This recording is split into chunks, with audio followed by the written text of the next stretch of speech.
Hola queridos hermanos, bienvenidos al canal UCB Punta Mira. Esperamos que este contenido sea edificante para ti. Te invito a que lo compartas y así bendecir a los demás.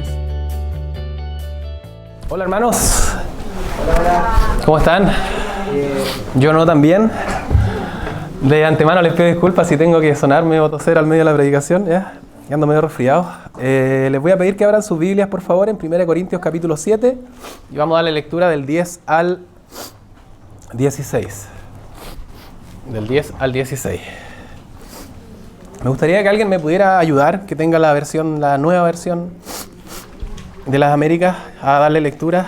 ¿Alguien se ofrece? Leslie, por favor.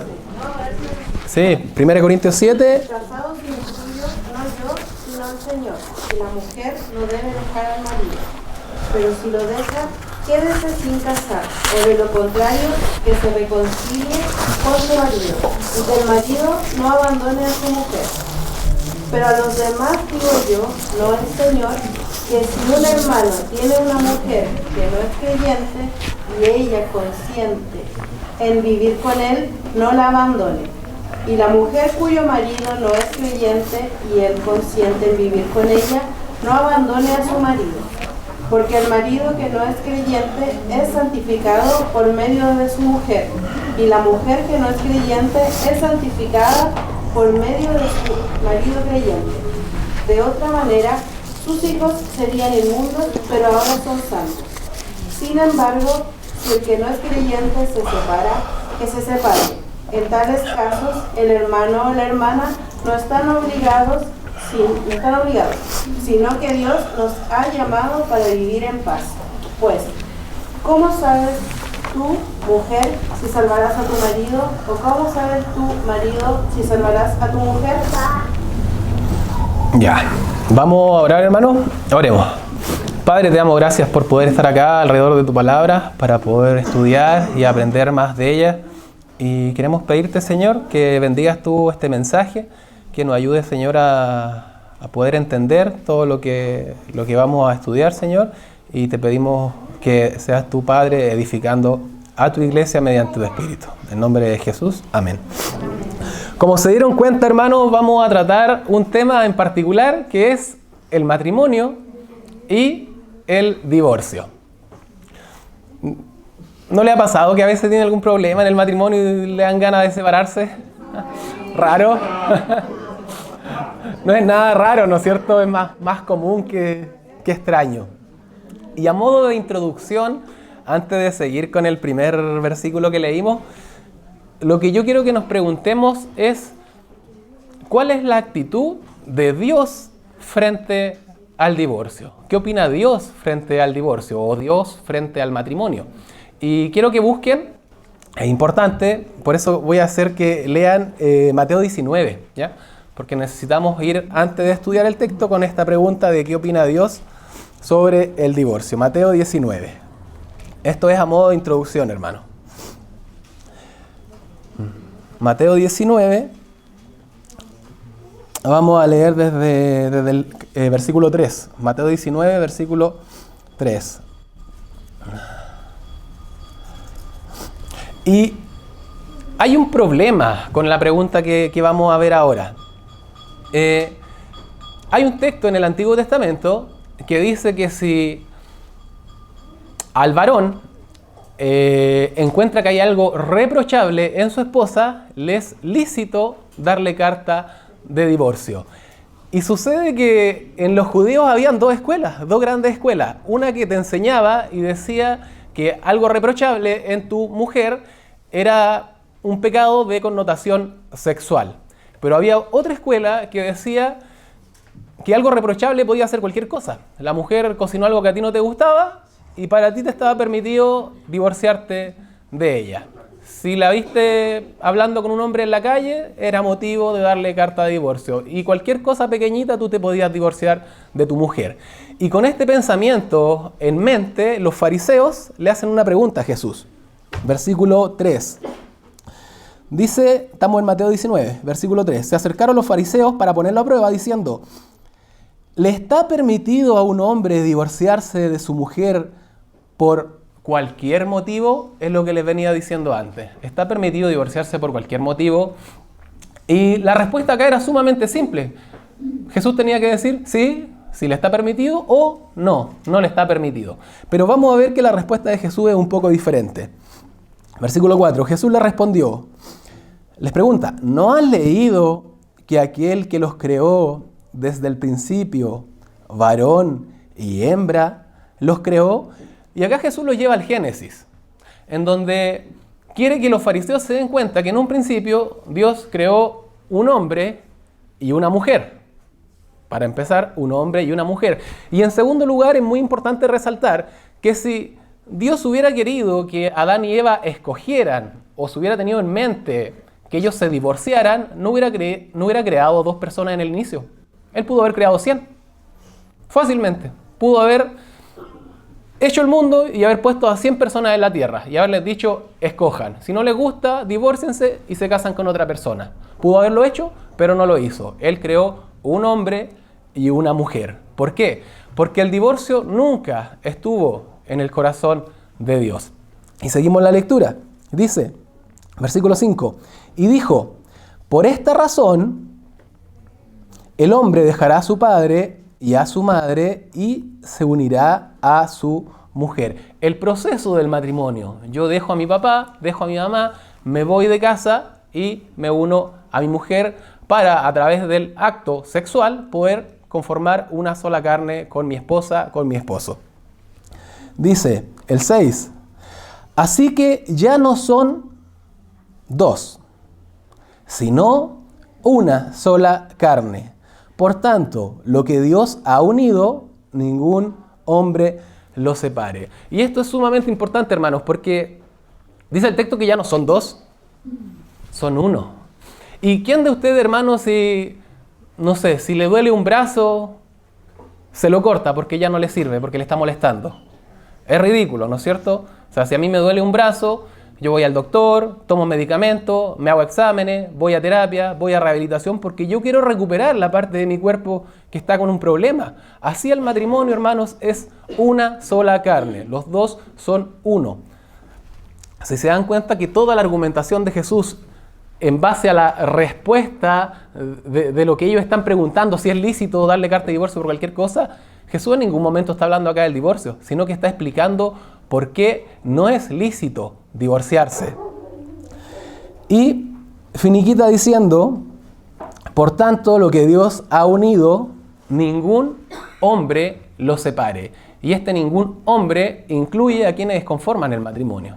Tanto el esposo como la esposa no tienen ninguna autoridad para divorciarse ni para separar este matrimonio que Dios ha unido. Pero los fariseos no entendieron nada, porque ellos estaban preguntando, Jesús, ¿es lícito divorciarse por cualquier motivo o no es lícito? Pero Jesús no le responde nada de eso. Así que le vuelven a preguntar en el versículo 7. Ellos le dijeron, entonces, ¿por qué mandó Moisés darle carta de divorcio y repudiarla? Y él, ¿qué es lo que contestó?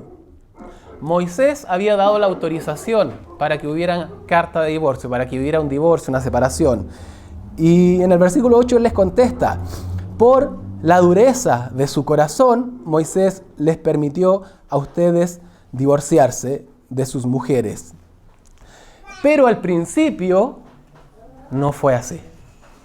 Hermanos, al principio no fue así. Nunca estuvo en el corazón de Dios que el hombre y la mujer, quienes se han casado, se les pasara siquiera por la cabeza divorciarse. No es el plan de Dios. Esto únicamente fue incorporado por Moisés debido a la dureza del corazón de los judíos. Porque de repente había una cosita que no le gustaban de sus mujeres y le insistían a Moisés, le insistían a Moisés, le insistían a Moisés, hasta que él dijo ya, ¿saben qué? Si hay algo reprochable en su mujer, divórciese. Pero al parecer ellos no lo entendieron como debieron haberlo entendido. Dice el versículo 9, y acá recién, después de toda la argumentación de Jesús, incorpora lo que es el divorcio. Versículo 9, pero yo les digo que cualquiera que se divorcia de su mujer, salvo por infidelidad, y se casa con otra, comete adulterio. El adulterio, hermanos, es un pecado. Y si tú te divorcias de tu mujer, a menos que sea por causa de inmoralidad sexual, de fornicación, y te casas con otra mujer, estás cometiendo adulterio. Entonces, si ustedes se preguntan cuál es el corazón del matrimonio en la mente de Dios, cuál es el espíritu del matrimonio, es que es perpetuo o hasta que la muerte los separe. Es lo que nos está explicando el texto. Y si nos queda alguna duda y yo dijera, pero necesito algo más concreto. Diego, explícame que Dios diga, yo opino esto sobre el matrimonio. No con tantas vueltas, porque en realidad quizás no entendí tanto el texto. Vamos un libro antes, a Malaquías. Con eso finiquitamos nuestras vueltas por la Biblia para centrarnos en nuestro texto. O sea, del Antiguo Testamento, perdón. Dice Malaquías 2:16. ¿Qué dice Malaquías 2:16? ¿Lo encontraron? Dice, porque yo, el Señor, detesto el divorcio. La Biblia de Dios habla hoy, dice, yo aborrezco al que se divorcia. Y la Nueva Biblia de Jerusalén dice, yo odio el divorcio. ¿Queda claro? ¿No es cierto? Yo creo que acá no hay tanta vuelta que darle al asunto. Dios aborrece el divorcio. Y nunca, nuevamente, hermano, ha estado en los planes de Dios que nosotros nos divorciemos. ¿Por qué? Porque somos una sola carne. Y lo que Dios ha unido, el hombre no puede separarlo. Ya sabemos lo que Dios opina del divorcio. Ahora volvamos a nuestro texto, 1 Corintios 7:10. Y ahora necesito que contextualicemos. ¿Ya? Contextualizar es sumamente importante porque estos no son versículos fáciles de interpretar si se dieron cuenta. Entonces necesito que contextualicemos. Hace algunas semanas yo les di un mensaje de, 1 Corintios 5. ¿De qué hablaba 1 Corintios 5? ¿Se acuerdan? De un caso de inmoralidad que se estaba dando en la iglesia, que había un hombre, un miembro de la iglesia de Corintio, que estaba teniendo una relación con su madrastra. ¿Se acuerdan? Y Pablo condena esto y da la solución, que es excomulgar a este hombre de la iglesia, ¿no es cierto? Y después viene el capítulo 6 y Pablo empieza a exhortar a la iglesia que ellos más bien debieron haber juzgado lo que estaba sucediendo en la iglesia, pero no lo hicieron. Y acá hay un problema muy grande que tenía la iglesia de Corintio, que tiene que ver con su cultura, que nos explicaba también el hermano Raúl la semana pasada, y es que los corintios no entendían, hermanos, que lo que tú hagas con tu cuerpo va a inferir directamente en tu espíritu. Y lo que hagas con tu espíritu va a inferir directamente en tu cuerpo. Los corintios pensaban que no había relación entre estos dos. Entonces, claro, lo que yo hiciera con mi cuerpo daba lo mismo, no me afecta en lo espiritual. Y en el versículo 6, en el capítulo 6, vamos al capítulo 6, quiero leerle algunos textos que dicen, el 6:13, el cuerpo no es para la fornicación, es para el Señor, y el Señor es para el cuerpo. Acá hay una relación entre lo físico y lo espiritual. En el 6:15 dice que el cuerpo físico es miembro de Cristo.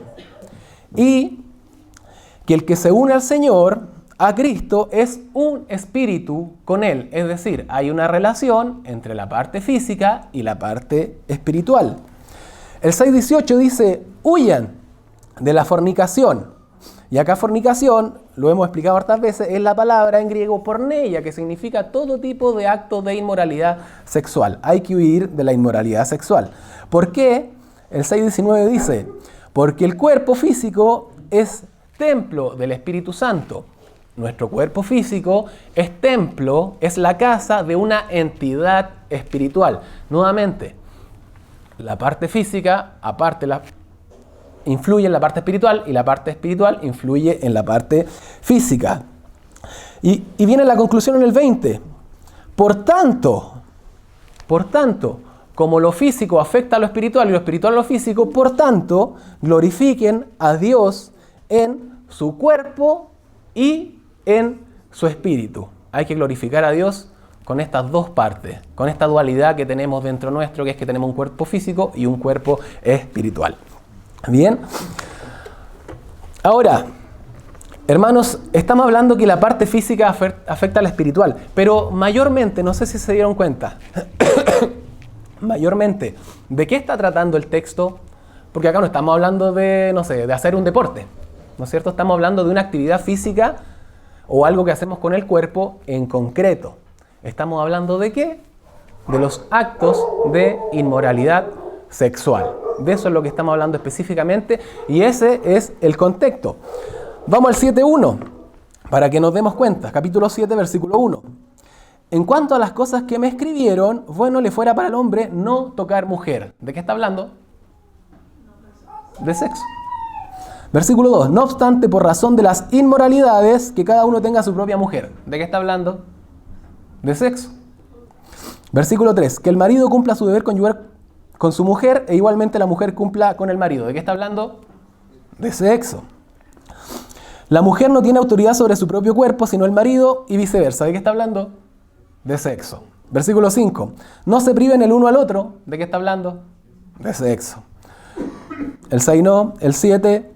Sin embargo, yo desearía que todos fueran como yo. Soltero, es decir, sin sexo. El 8. A los solteros y a la viuda digo yo que es bueno para ellos si se quedaran como yo. Es decir, solteros sin sexo. Versículo 9. Pero si carecen de dominio propio, cásense, pues mejor es casarse que estarse quemando. O sea, es mejor casarse y satisfacer su necesidad sexual que mantenerte soltero y estarse quemando y sufrir problemas en la carne, digamos. Entonces, lo primero que Pablo quiere transmitirle a la iglesia de Corintios, que no había juzgado este caso de inmoralidad del hombre que estaba con su madrastra, es que lo espiritual afecta a lo físico afecta a lo espiritual y mayormente la parte sexual. ¿Y por qué estamos hablando mayormente de la parte sexual? Porque el contexto cultural e histórico de los corintios nos enseñan que había un templo de la diosa Afrodita donde habían 1000 sacerdotisas que para prestar servicio y honra a su diosa tenían sexo en el templo. Entonces, cualquier hombre decía, voy a prestarle servicio a la diosa Afrodita, y iba al templo, tenía relaciones con la sacerdotisa y después se iba para la casa y acá no ha pasado nada porque lo espiritual no tiene nada que ver con lo físico. Ese es el contexto. Y ahora sí, esa era la introducción, hermano, vamos a entrar al versículo 10, pero disculpen, pero necesitaba que pudieran entender todas estas cosas. Versículo 10, 7:10. A los casados instruyo, no yo, sino el Señor. ¿Por qué dice no yo, sino el Señor? Porque en el versículo 6 viene diciendo, hermanos, yo les voy a dar este consejo, en palabras de Pablo. Esta es mi opinión sobre este tema. Pero ya en el versículo 10, él dice, esta no es mi opinión personal, este es un mandamiento del Señor. ¿Y cuál es este mandamiento? Que la mujer no debe dejar al marido. La mujer no debe dejar al marido. Y yo me pregunto, hermanos, ¿por qué? Porque generalmente en la Biblia sucede que se le escribe más o se relaciona más con los hombres que con las mujeres. No sé si ustedes se dan cuenta en su lectura que se le habla más a los hombres o a ambos, pero acá específicamente se le está hablando a las mujeres en primer lugar. Y dice, la mujer no debe dejar al marido, pero si lo deja, quédese sin casar, o de lo contrario, que se reconcilie con su marido y que el marido no abandone a su mujer. Estuve harto tiempo, hermano, leyendo este texto de por qué primero se le está escribiendo a las mujeres. Y me di cuenta que en el versículo 7.1 dice, en cuanto a las cosas que me escribiste. Y llego a una conclusión. En esa carta que se le escribió a Pablo, las hermanas tenían unos reclamos acerca de sus esposos. Y es por eso que Pablo ahora está dando respuesta a esas preguntas y a esos reclamos que tenían que ver con el divorcio. Es muy probable que los hermanos de Corintio también hayan estado haciendo uso de las sacerdotisas del templo de la diosa Afrodita. ¿Y cómo me doy cuenta de eso? En primer lugar, porque acá se le está dando una respuesta a las mujeres sobre el divorcio. En segundo lugar, porque el 7.1 me habla de las cosas que se le escribieron a Pablo y está dando respuesta. En tercer lugar, porque el contexto inmediato de la carta me está hablando de sexo, no de otra cosa. Y en cuarto lugar, porque el contexto cultural de los corintios me está diciendo que mayormente esta ciudad tenía problemas de inmoralidad sexual, no de otro tipo de problemas, sino que de inmoralidad sexual. Entonces, estas mujeres que estaban siendo afectadas y sufriendo infidelidad a causa de sus esposos, Pablo les dice que la mujer no debe dejar al marido, pero si lo deja, quédese sin casar.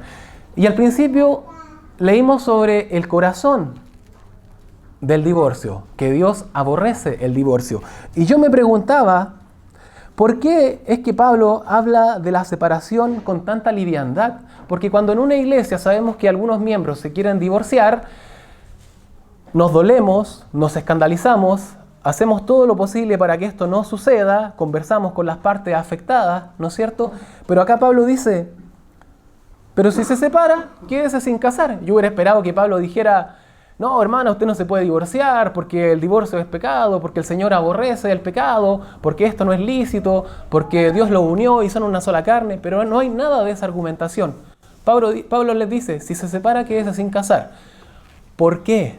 Porque en la carta que él había recibido, había sido informado de la única causa en que un hombre y una mujer pueden divorciarse. ¿Y esta cuál es? La infidelidad. Por eso Pablo no hace una argumentación ni condena el divorcio, sino que lo dice con liviandad. Si se separa, quédese sin casar.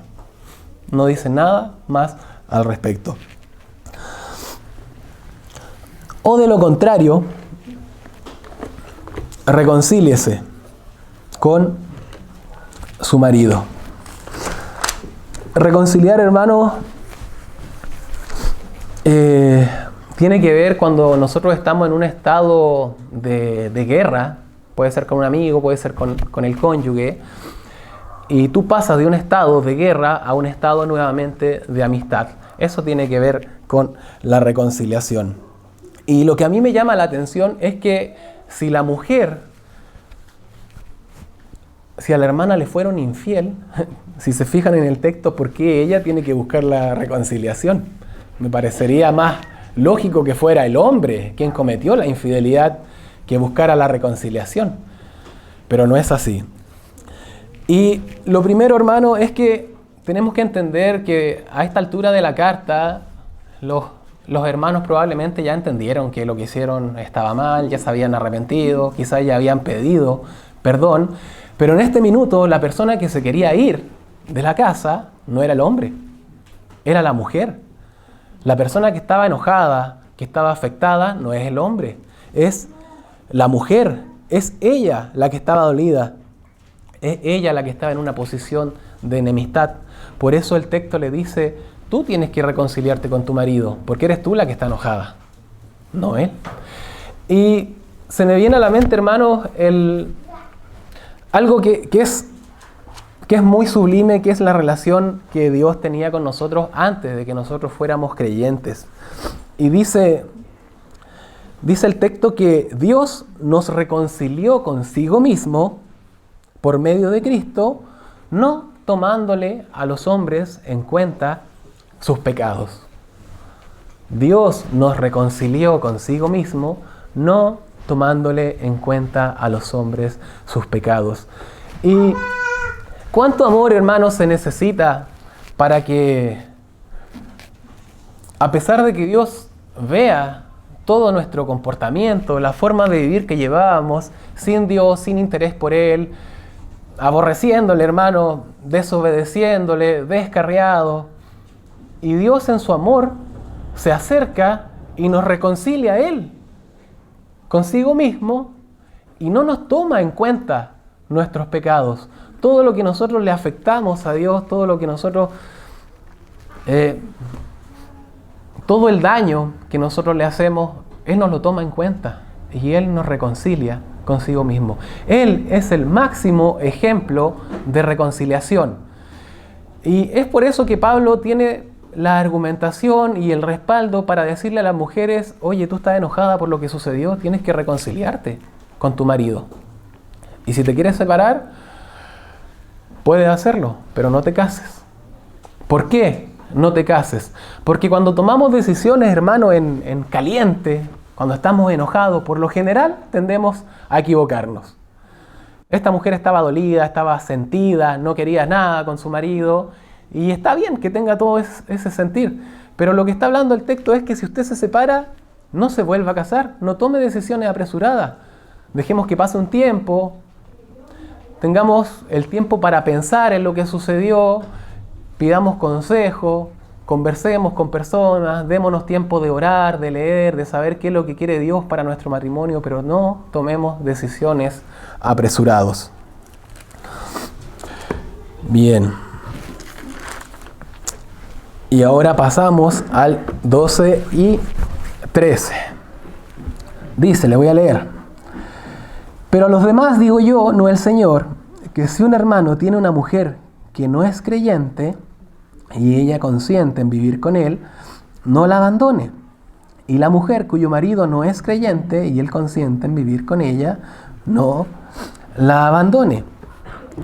Y lo primero que tenemos que decir, hermano, a diferencia del matrimonio que vimos recién, que estábamos hablando de dos creyentes, creo que no se los mencioné, ahora estamos hablando de un matrimonio donde uno es creyente y el otro no es creyente, ¿ya? Y lo primero que tenemos que decir sobre esto es que Dios no autoriza la unión entre un creyente y un no creyente. ¿Por qué? Simplemente porque no tienen nada en común. ¿No es cierto? En 2 Corintios dice: ¿qué comunión tiene la luz con las tinieblas? Cristo con Belial, el creyente con el incrédulo, ¿no es cierto? Un creyente vive en la sabiduría y en la luz de la enseñanza de Jesucristo, y un no creyente vive en las tinieblas del mundo. Y yo creo que cada uno de nosotros hemos visto que cuando hay uniones entre creyentes y no creyentes, generalmente hay conflicto. ¿Qué tipo de conflicto? No sé, el creyente quiere llevar a su hijo en la mañana a la escuela dominical y el no creyente quiere llevarlo a jugar a la pelota, ¿sí o no? El creyente quiere enseñarle a su hijo sobre el amor, sobre el perdón, y el no creyente le va a enseñar a su hijo: si alguien te hace algo, véngate, pégale, ¿no es cierto? Entonces, hay conceptos, digamos, como de cosmovisión de la vida que son totalmente diferentes, y así no vamos a parar de contar y podemos dar muchos ejemplos al respecto, pero siempre va a haber un conflicto entre un creyente y un incrédulo. Por eso es que Dios no permite este tipo de uniones. Ahora, se puede dar el caso que a ti no te importó nada e igual te casaste con una persona que no es creyente. O se puede también dar el caso que los dos no eran creyentes y uno de los dos, Dios lo salvó estando ya casado. Para cualquiera de los dos casos, este texto aplica, ¿ya? ¿Y qué es lo que dice? Que si el no creyente no se quiere separar, entonces no lo abandone. Y en la iglesia de Corinto, hermanos, habían judíos, ¿ya? Y los judíos tenían una enseñanza, una historia que está en Esdras y en Nehemías, en donde Dios les había prohibido casarse con las mujeres extrañas, con las mujeres de otros pueblos. ¿Por qué? Porque iban a arrastrar al pueblo de Israel a servir a sus dioses. Entonces, yo le escribí por acá, dice,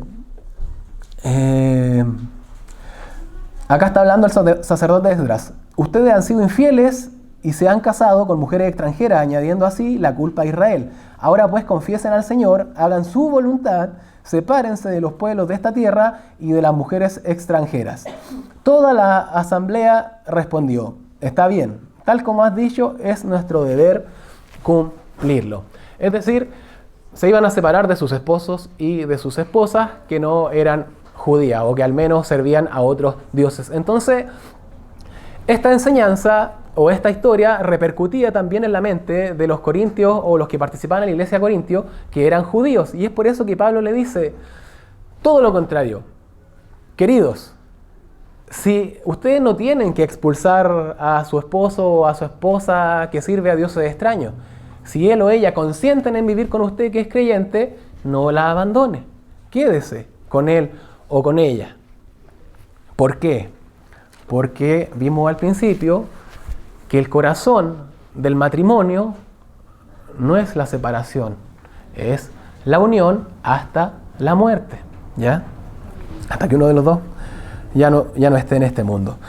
Y pasamos, leímos el 12 y el 13 y vamos al 14. Dice: porque el marido que no es creyente es santificado por medio de su mujer, y la mujer que no es creyente es santificada por medio de su marido creyente.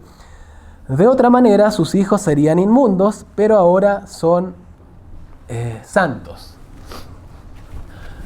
La primera vez que leí este texto dije, vamos a esperar que llegue el pastor Curtis para que nos explique este versículo, porque si se dan cuenta es un poco difícil de interpretar. Pero cuando vas a los conceptos o a los significados de las palabras, nos vamos a dar cuenta que no es tan difícil interpretarlo. Primero, la palabra santificado o santo no significa salvación, significa apartado. Dios es santo, no significa que Dios es salvo. ¿Salvo de qué va a ser Dios? Significa que Dios está apartado, ¿no es cierto? Entonces, dice que el esposo o la esposa no creyente es santificado por el creyente, es decir, apartado. Ahora la pregunta es, ¿apartado de qué? ¿No es cierto? Y vamos a hacer acá un paréntesis, hermano, para hablar un poquito de esto del santificado, del ser santo. Dios nos ha entregado en la palabra de Dios lo que a Él no le gusta, ¿no es cierto? Que podríamos llamarle pecado. Y imagínese, hermano, que acá hay una línea divisoria y de este lado está lo que a Dios no le gusta, es decir, el pecado, lo que yo no debo hacer, y del otro lado de esta línea está lo que yo tengo permitido hacer. Cuando la Biblia nos insta y nos instruye a ser santos y a santificarnos, lo que nos está enseñando es que nosotros tratemos de mantenerlos lo más lejos posible de esa línea divisoria. Pero a veces a nosotros nos gusta jugar al borde de la línea. Dice, no he pecado, y esto es la línea, no he pecado. Entonces, quiero mencionarles eso porque lamentablemente a veces buscamos ventanitas para poder hacer lo que queremos sin darnos cuenta que ese acercamiento que tenemos nos está impulsando a ofender a Dios. Hermanos, no busquemos las ventanas. Tratemos de apartarnos lo que más podamos de esa línea divisoria. No juguemos al borde de la cornisa, porque en algún momento nos vamos a caer. Y es así como el esposo o la esposa creyente santifica a su marido o a su mujer incrédula. Y yo le voy a dar un ejemplo. Imaginémonos que estamos viviendo en otra época donde no existe la electricidad y donde tener cualquier medio de luz, de energía, para iluminar es sumamente caro, donde prácticamente nadie tiene ni siquiera una vela y no queda otra que cuando se esconde el sol hay que ir a acostarse, ¿ya? Porque no tenemos cómo iluminar. Pero justo pasa que nos casamos con una persona que tiene una empresa de velas, vende velas. Eso le garantiza a usted que cada día, cuando el sol se ponga, usted va a tener una vela en su casa para darle luminosidad. ¿Y en qué nos beneficia esta vela? ¿En qué nos beneficia tener luz? Nos beneficia en que cuando todos se van a acostar, nosotros podemos seguir teniendo diferentes actividades en nuestra casa, porque tenemos luz, ¿verdad? Lo que sea podemos seguir haciéndolo. Nos beneficia también en que evita que tengamos algún accidente, porque podemos ver por dónde caminamos. El cónyuge creyente del matrimonio mixto es la vela de la casa, porque trae la luz del Evangelio, la luz de la sabiduría de Dios a su casa, para así evitar que su marido o mujer inconverso o no creyente tropiece en este mundo de tinieblas. Es así como el creyente santifica al no creyente, es decir, lo aparta de equivocarse y de tomar malas decisiones. Y sigue el texto, y acá se pone más difícil todavía. Dice: de otra manera, sus hijos serían inmundos, pero ahora son santos.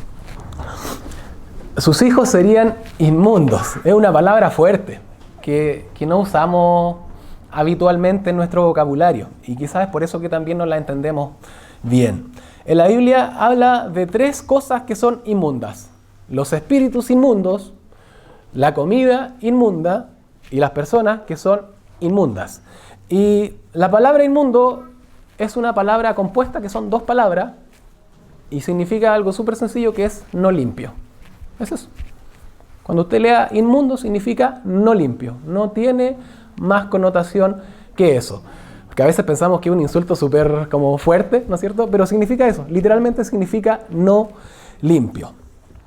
Ahora, ¿en qué otro texto más habla de personas que son inmundas?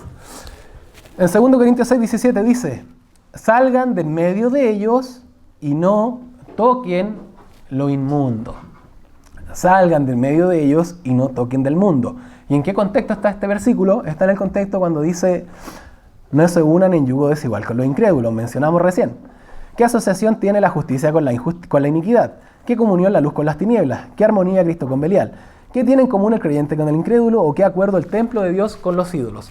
Acá estamos hablando de 2 personas, una que es creyente y una que no es creyente, donde el creyente tiene todas las características que le mencioné recién, es decir, la luz, Cristo, la justicia, y el no creyente es alguien que sirve a un Dios no verdadero, anda en tiniebla, anda en iniquidad, es un incrédulo. Y Dios nos dice: salgan del medio de ellos, no toquen lo inmundo, es decir, no toquen lo que no está limpio. ¿Y por qué el no creyente se ha ganado este adjetivo? Y es por las cosas que hace, por las cosas que practica. ¿Por qué un incrédulo es un inmundo? Porque hace lo que a Dios no le gusta, a destajo, sin arrepentimiento, no le importa nada. Y Dios dice: esas personas son inmundas. Ahora, lo inmundo no es una condición espiritual, sino más bien es una condición moral. ¿Se entiende? No es una condición espiritual, es una condición moral. Porque como no está limpio, tiene que ver con las cosas que hace. ¿Se entiende? ¿Sí? ¿Se entiende? Con las cosas que hace. Por eso recibe este título de inmundo. ¿Se va entendiendo, no? ¿Sí? Ya. Entonces el texto nos dice que en este matrimonio mixto, los hijos pasan a ser ¿qué cosa? Pasan a ser, ahora son santos, dice. Porque si los 2 papás fueran no creyentes, serían inmundos, es decir, no limpios. Pero como uno de los papás es creyente, pasan a ser santos. ¿Y qué dijimos que significaba santo? Apartado. ¿Y por qué está apartado? Gracias a la educación cristiana del cónyuge creyente. Tiene que ver con la educación, ¿ya? Yo he conocido personas, hermanos, que han recibido una educación cristiana y uno muchas veces tiene una buena opinión de esas personas. Hay de todo. Pero uno tiene una buena opinión de esas personas porque recibió una buena educación. El tipo se desenvuelve bien en su trabajo, el tipo actúa bien, el tipo es correcto, pero fue porque de chiquitito hubo un papá o una mamá creyente que le enseñó cómo debía comportarse en este mundo. Y es muy probable que por esas características inclusive le vaya hasta bien en el trabajo. Pero eso no significa que sea salvo. Por eso yo les decía que tiene que ver no con una condición espiritual, sino más bien con una condición moral. Ya, ¿vieron que no era tan difícil? Ahora vamos a leer el versículo 15. Dice: Sin embargo, si el que no es creyente se separa, que se separe. En tales casos, el hermano o la hermana no están obligados, sino que Dios nos ha llamado para vivir en paz. ¿Qué nos dice el texto? Que si el no creyente quiere irse de la casa, se quiere separar, sepárese, por hermano. Si a usted nada lo obliga a estar en esclavitud, ¿no es cierto? Porque Dios nos llamó a andar en paz. Ahora, algunas cositas que hay que considerar. El creyente nunca debe dar motivos para que el no creyente se aburra de usted y lo quiera dejar, ¿ya? Porque un creyente debe ser ejemplo. El creyente debe hacer todo lo que esté a su alcance para evitar que el no creyente se separe. Todo lo que esté a su alcance. O sea, gastar hasta el último recurso para que no lleguemos al divorcio. ¿Por qué?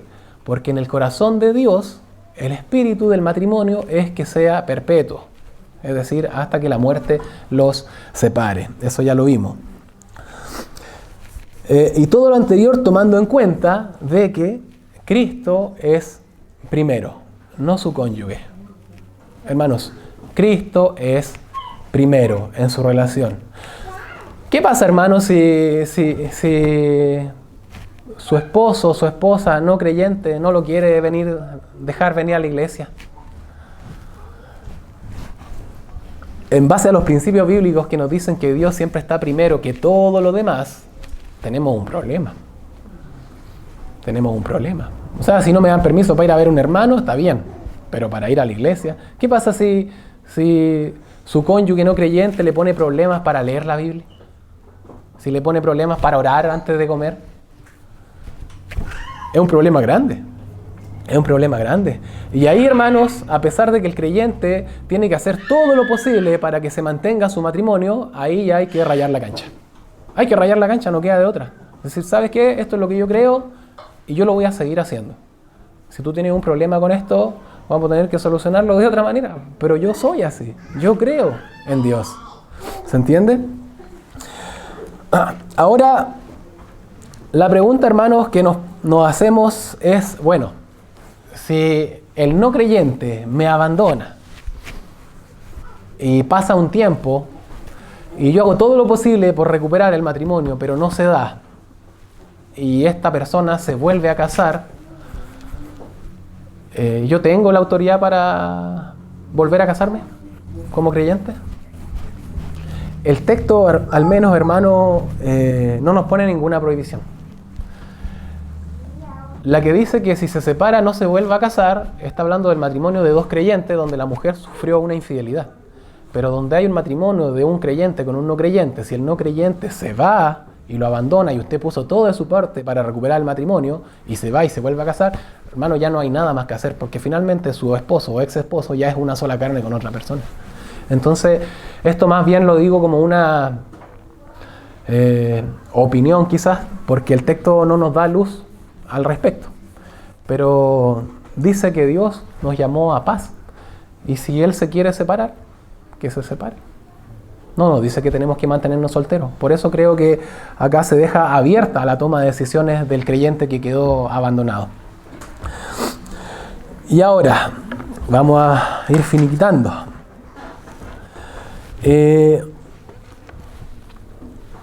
Hay algunas personas que están enamoradas del amor, que son sumamente románticos o románticas. Yo he conocido personas que tienen un desamor y escuchan música romántica y lloran y sufren y saben que le hace daño, pero es casi como masoquismo, como que queremos sufrir, como que queremos hacernos daño a nosotros mismos. Entonces, imagínense que este tipo de persona es la creyente o el creyente y el no creyente la abandona. ¿Cómo quedaría? Esta persona haría todo lo posible y más para recuperar su matrimonio. Pero el texto nos dice que a paz nos llamó Dios. Y el último versículo dice: pues ¿cómo sabes tú, mujer? ¿Cómo sabes si salvarás a tu marido? ¿O cómo sabes tú, marido, si salvarás a tu mujer? Hermano, no sabemos. Pueden pasar 50 años y nunca se va a convertir. No, es que yo lo voy a convertir. No, queridos. Porque la salvación del alma de una persona tiene que ver con Dios, no con su cónyuge. O alguna vez leímos en la Biblia que Dios pactara con algún creyente y le dijera, no, yo te prometo que voy a salvar a tu cónyuge. No hay. ¿Hay alguna promesa de parte de Dios que se va a salvar nuestro cónyuge no creyente? No lo hay. Entonces, si el cónyuge no creyente se quiere separar, por mucho que usted lo ame, sepa, querido hermano, que cuando usted ya puso todo de su parte, la Biblia dice que a paz nos llamó el Señor. Y no sabe si usted va a ser salvo. Usted se va a morir esperando y nunca va a ser salvo. Bien, hermanos. Eso es muy largo. ¿No? Ya. Perdón, no estaba en las mejores condiciones. Vamos a orar para finiquitar ya. Padre Santo, te damos gracias por ser bueno con nosotros, gracias porque podemos pasar un tiempo estudiando de tu palabra, que es la que tiene autoridad, Señor, en nuestras vidas. Y te pido, Padre, que nos enseñe a cada uno de nosotros que el matrimonio está en tu corazón, Señor, de forma perpetua, Padre, para no nosotros dividirlo ni disociarlo, Señor, sino que cada uno de nosotros ponga de su parte, que ponga todo el esfuerzo, que usemos todos nuestros recursos, Señor, para que podamos salir adelante, para que podamos perdonar, para que podamos reconciliar, Señor, sabiendo que esta es tu voluntad y que tú siempre, Señor, nos respaldas. Gracias te damos, Dios, en nombre de Cristo Jesús. Amén.